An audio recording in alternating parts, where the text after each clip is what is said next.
Comrades, you have heard already about the strange dream that I had last night, but I will come to that dream later.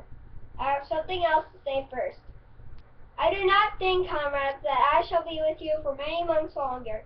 Before I die, I feel it is my duty to pass on to you such wisdom that I have acquired. I've had a long life. I have had much time for thought as I lay alone in my stall. And I think I may say that I understand the nature of life on this earth as well as any other animal now living. It is about this that I wish to speak to you. Now, comrades, what is the nature of this life to ours? Let us face it, our lives are miserable, laborious, and short. We are born, we are given just so much food to keep the breath in our bodies, and those of us who are capable of it are forced to work to the last atom of our strength. In the very instant that our usefulness has come to an end, we are slaughtered with hideous cruelty. No animal in England knows the meaning of happiness or leisure after he is a year old. No animal in England is free. The life of an animal is misery and slavery. That is the plain truth. But is this simply part of the order of nature? Is it because this land of ours is so poor that I cannot afford a decent life to those who dwell upon it? No, comrades, 1,000 times no! The soil of England is fertile, its climate is good, it is capable of affording food in abundance to an enormously greater number of animals that now inhabit it. This single farm of ours would support a dozen horses, 20 cows, hundreds of sheep, and all of them living in comfort and dignity that are now almost beyond our imagination. When then do we continue in this miserable condition? Because nearly the whole produce of our labor is stolen from us by human beings. There, comrades, is the answer to all of our problems. It is summoned up in a single word: man. Man is the only real enemy we have. Man from the scene and the root cause of hunger and overwork is abolished forever.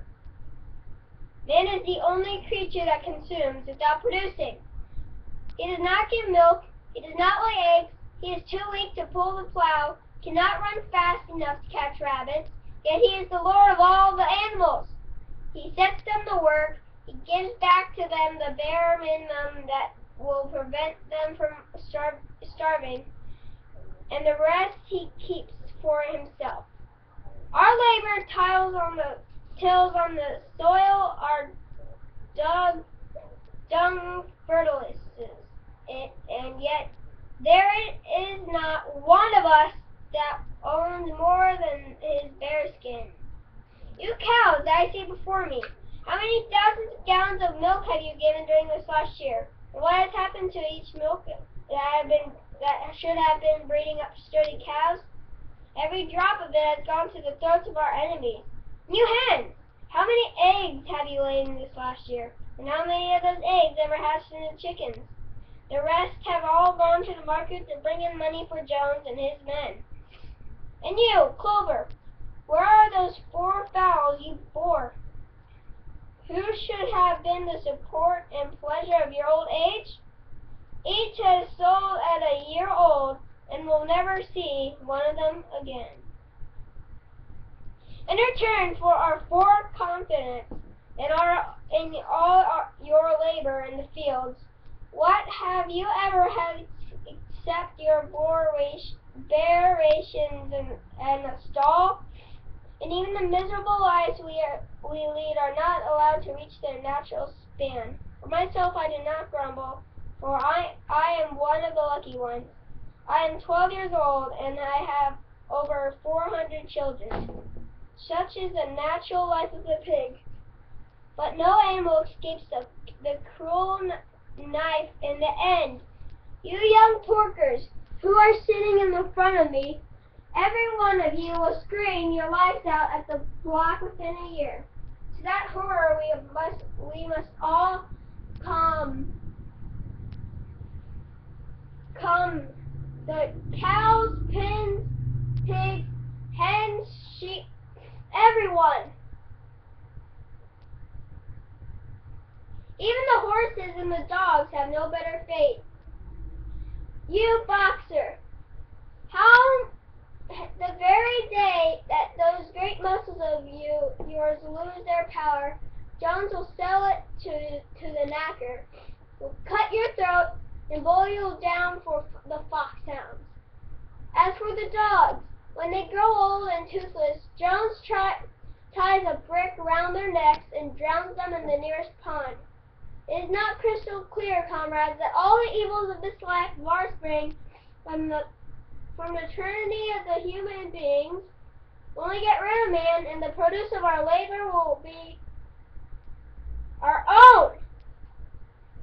Almost overnight, we could become rich and free. What then must we do? Why work night and day, body and soul, for the overthrow of the human race? That is my message to you, comrades. Rebellion! I do not know what that rebellion will come, though. It might be in a week, a few days, 100 years. But I know, as surely as I see the straw beneath my feet, that sooner or later justice will be done. Fix your eyes on that, comrades.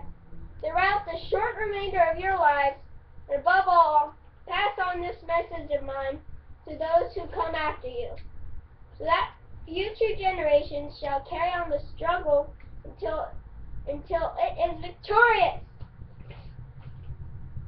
Then remember, comrades, your resolution must never falter. No argument must lead you astray. Never listen when they tell you that man and the animals have a common interest, that the prosperity of the one and the prosperity of the others is all lies. Man serves the interest of no creature except himself. And among us, animals, let there be perfect unity, perfect comradeship in the struggle. All men are enemies. All animals are comrades. Comrades, here is a point that must be settled. The wild creatures, such as rats and rabbits, are they our friends or our enemies? Let's put it to the vote. I propose this question to the meeting. Are rats comrades? I have little more to say. I merely repeat, remember always your duty of enmity towards man in all his ways. Whatever goes upon 2 legs is an enemy. Whatever goes upon 4 legs or has wings is a friend. And remember also that in fighting against men, we must not come to resemble him. Even when you have conquered him, do not adopt his vices. No animal must ever live in a house, sleep in a bed, wear clothes, drink alcohol, smoke tobacco, or touch money, or engage in trade. All the habits of men are evil. And above all, no animal must ever tyrannize over his own kind. Weak or strong, clever or simple, we are all brothers. No animal must ever kill any other animals. All animals are equal. And now, comrades, I will tell you about my dream of last night. I cannot describe that dream to you. It was a dream of the earth as it will be when man has vanished. But it reminded me of something that I have long forgotten. Many years ago, when I was a little pig, my mother and the other sows used to sing an old song of which they knew only the tune and the first 3 words. I had known that tune in my infancy, but it had long since passed out of my mind. Last night, however, it came back to me in my dream. And what is more, the words of that song also came back. Words, I am certain, which were sung by the animals of long ago and have been lost to memory for generations. I will sing that song now, comrade. I'm old and my voice is hoarse.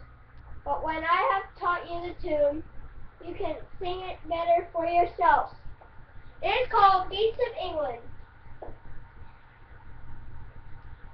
Beasts of England, beasts of Ireland, beasts of every land and clime, heartbroken to my joyful tidings of the golden future time.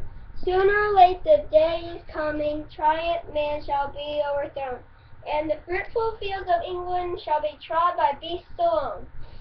Rings shall vanish from our noses, and the harness from our back. Bit and spur shall rust forever, cruel whips no more shall crack. Riches more than mind can picture, wheat and barley, oats and hay. Clover, beans, and mago roses shall be ours upon that day. Bright will shine the fields of England, pure shall its waters be. Sweeter yet shall blow its breezes on the day that sets us free. For that day we all must labor, with we die whether before it break. Cows and horses, geese and turkeys, all must toil for freedom's sake. Beasts of England, beasts of Ireland, beasts of every land and clime, heartbroken well and spread my tidings of the golden future time.